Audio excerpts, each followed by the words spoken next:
70 at Midway, 60 in Aurora, 64 in Wheeling.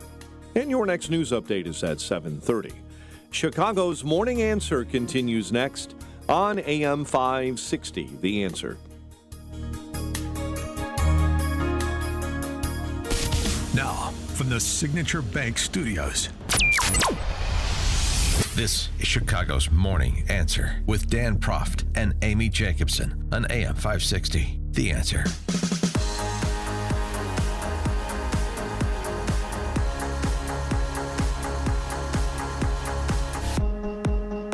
Top of the morning, Dan and Amy. So, again, trying to get clarity on his position. The big guy, Mr. 10%, President Biden, asked at this event rolling out a 10-year security deal with Ukraine yesterday about his view on his baby boy Hunter's conviction, what he will or won't do as president to be impactful. And pay particular attention to the phrasing of the question from the fungible member of the D.C. press corps, because it's indicative of the story arc that is beginning. You're going through something that so many American families go through, the intersection of addiction and the criminal justice system, but you're not like most families. Was your son able to get a fair trial? Do you believe the Justice Department operated independently of politics? I'm extremely proud of my son, Hunter. He has overcome an addiction. He's one of the brightest, most decent men I know. And I am satisfied that I'm not going to do anything. I said I'd abide by the jury decision, and I will do that, and I will not pardon him.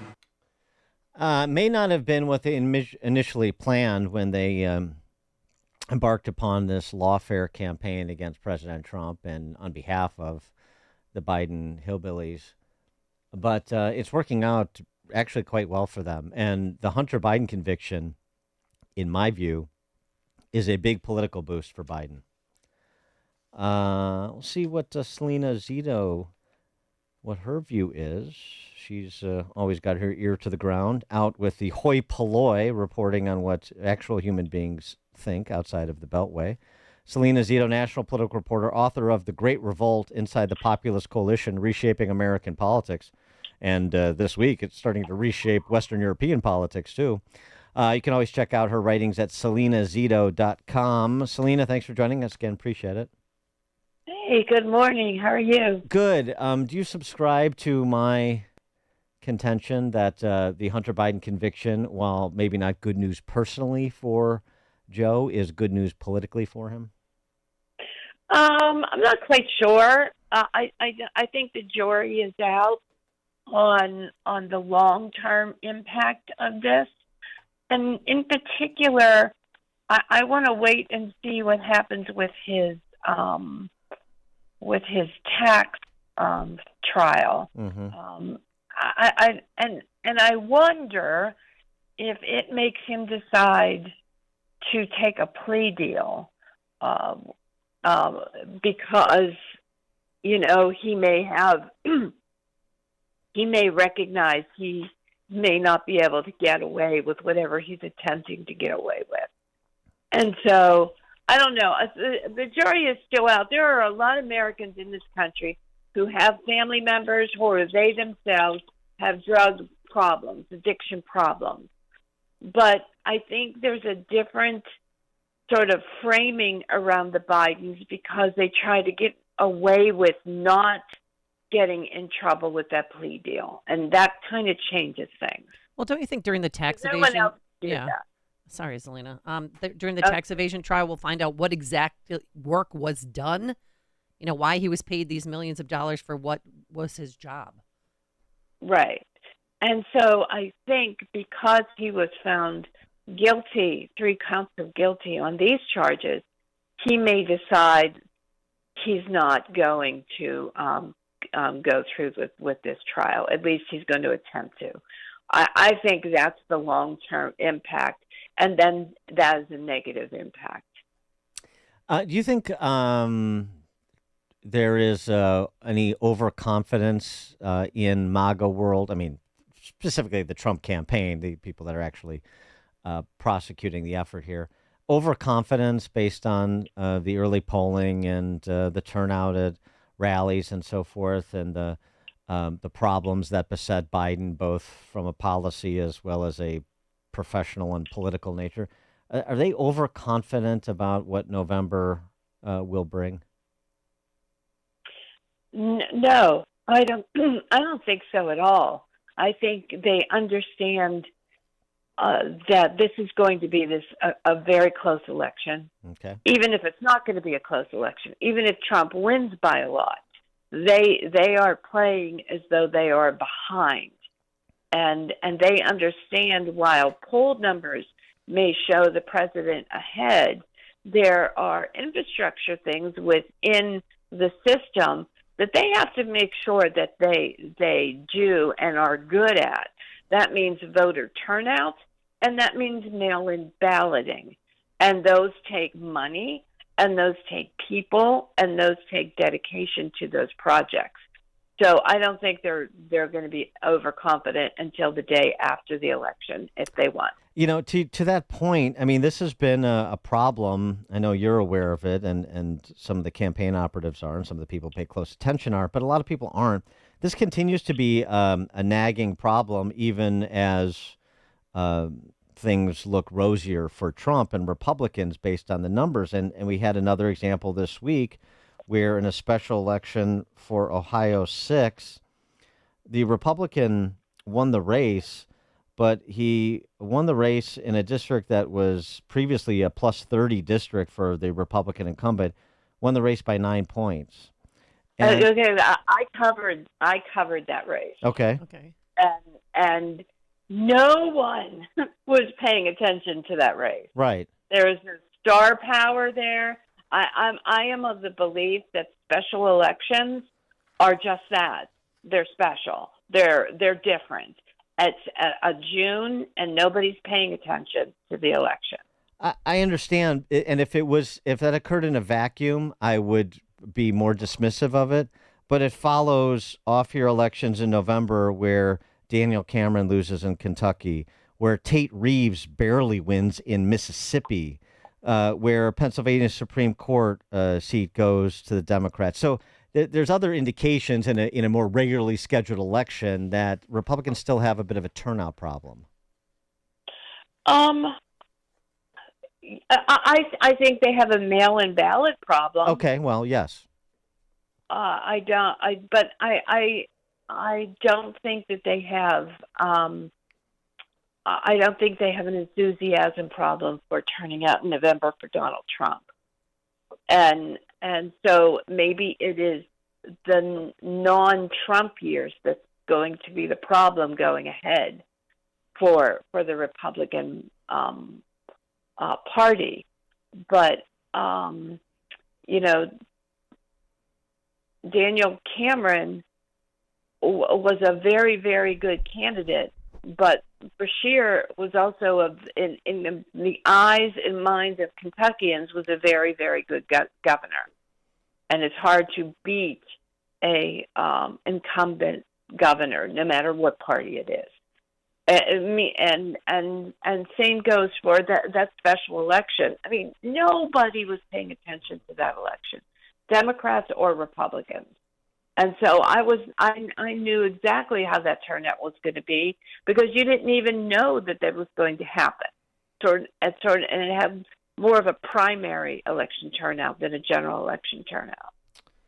So, but I think that the bigger problem for Republicans is mail-in balloting, and there are already programs that are in states such as mine in Pennsylvania, robust ones, getting people to turn out through a mail-in ballot. When does early voting start in Pennsylvania, or has it already started?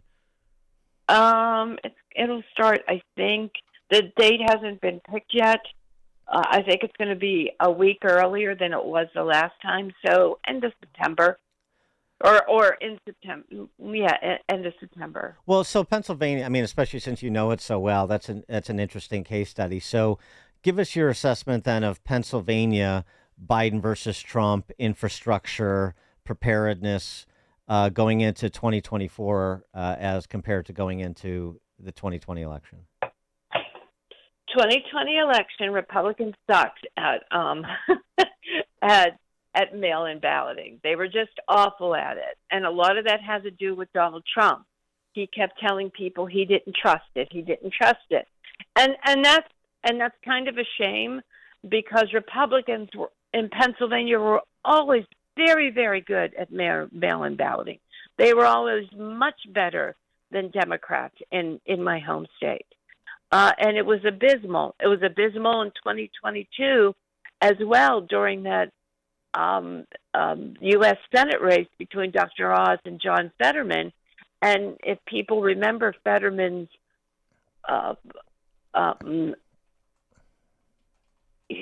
what was it, the debate performance, Right. how Right. sort of striking that was. Well, he had already banked over 1 million mail-in ballots. So there was no way that Oz could have ever caught up to that. And there were plenty of people after seeing that debate wondering if they had made the right choice. Now with this new mail-in balloting program that's going on in the state, they tried it out in the primary, and they had a 27% increase in mail-in ballots being turned in. That is about 70,000 votes that came in through mail-in ballots, and that's how much Biden won by in 2020. So I think it's a good and smart investment, and people are paying attention here. And you're suggesting clearly that there may still be a gap, but Republicans have closed it. Yeah, they're getting very, very close to closing it. And I think what's also important is that Democrats they have been very, very good at it, but it's only going to go so far. Then you start to cannibalize your vote. And I think they've reached that point. They've gotten to be as good as they're ever going to get at it, and you're not going to get any more. What do you think on Trump courting the black vote in Philadelphia? Have you studied that yet? Yeah, I had a story about that a couple weeks ago, and I sat down with middle class black women, successful black women, and about who they were voting for, and they were all voting for Trump. Wow. And I think that it has a lot to do not with Trump just trying to court them, but how much Biden has failed them. And it is very real. And in a state like Pennsylvania, if you even lose 4 percentage points of the black population to Trump, I mean, from Trump to from Biden to Trump, you are going to lose an election.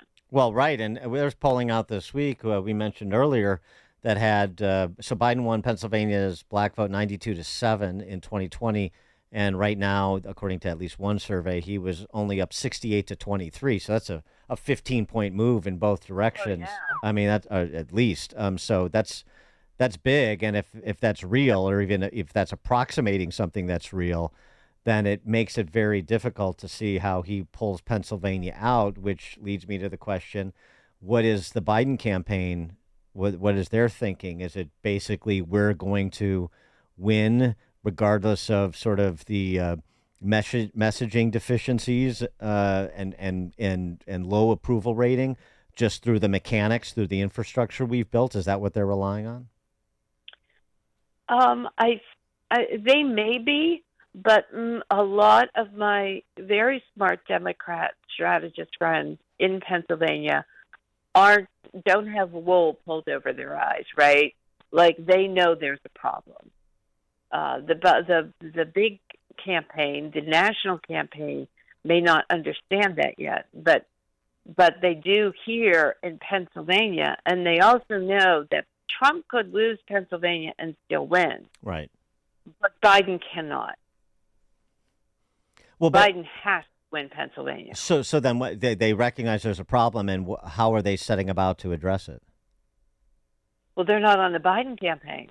So, and nobody tells the Biden campaign that they're doing something wrong because they think they do everything right. Well, is there a way to, from their perspective, is there a way to address it? Here are the things that should be done if the Biden campaign got its head screwed on properly?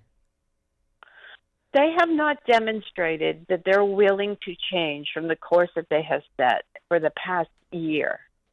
I'm not convinced that they. I think they're just stunned of the mere idea that Trump might win Pennsylvania. They did, because they don't understand him, and more importantly, they don't understand the voters. They don't understand what drives the voters, and so they keep repeating the same lines, the same stories, the same mistakes, and it's honestly quite stunning for me to watch this. So it's called. You anticipate, at least based on what your feedback you're hearing, that it's all going to be Trump's going to put you all into gulags, and it's going to be the end of democracy. It's just going to be trying to make Trump even, box office poison at a rate higher than Biden. That seems to be the messaging campaign to date. Yeah, that is the messaging campaign. And 10 years ago, when people believed everything that an ad told them or the press told them, that would have worked. But we're really different today. And it's not just Republicans, it's everybody has lost trust in institutions. And everyone doesn't believe what an ad will tell you, or what a politician will tell you anymore. And they don't look at Trump as a politician. And he doesn't talk like a politician, as we all know. And so they're more inclined to believe that someone who seems disruptive than to believe someone that is trying to scare you. Salena Zito, national political reporter, author of the book The Great Revolt: Inside the Populist Coalition Reshaping American Politics. And you can get her reporting at selenazito.com. Salena, thank you as always. Thanks for